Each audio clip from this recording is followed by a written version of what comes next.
Nú til fullt af lífeyrissjóðum. Af hverju ætti ég að velja almenna?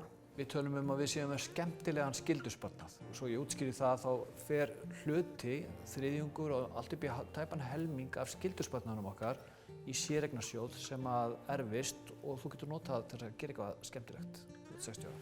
Geta allir valið almenna? Svarið ekki alveg einfalt, því að það geta nefnilega ekki allir valið sér sjóð.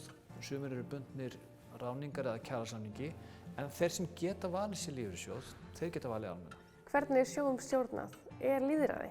Hjá almenna eru eingöngu sjóðfélagari stjórn sem eru kosnir af sjóðfélögum, þannig að það svona sjóðfélagi lýðræði hjá okkur til staðar og þannig þetta að vera tryggt að sé verið að gæta hagsmuna sjóðfélaga. En hvað umhverfismál, sjálfbærni og samfélagslega ábyrgð? Fjárfestingar almenna taka mið af áhættudreifingu, umhverfis sjálfbærni og samfélagslegri ábyrgð og sjóðurinn hefur mótað sér stefnu í þessum málum. Eru réttindin sambærileg við aðra sjóði? Já, lífeyrisréttindin hjá almenna standast samanburð við það sem gerist hjá öðrum sjóðum. Við erum að greiða áfallalífeyri sem örorku, maka og barnalífeyrir.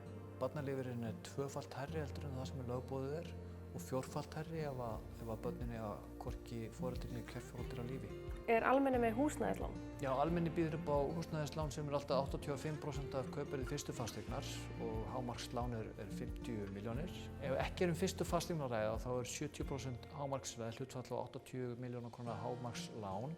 Eldsnögguppbygging, hvað manstu af hverju þú ættir að velja almenna? Skemmtilegur skyldusparnaður og minnst þriðjungur í séreignarsjóð.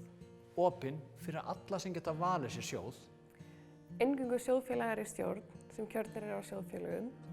Áhættudreifing, umhverfis sjálfbærni og samfélagslega ábyrgð í fjárfestingum. Sambærileg réttindi við aðra sjóði. Hagstæð lán fyrir alltaf 85% af kaupverði fyrstu fasteignar.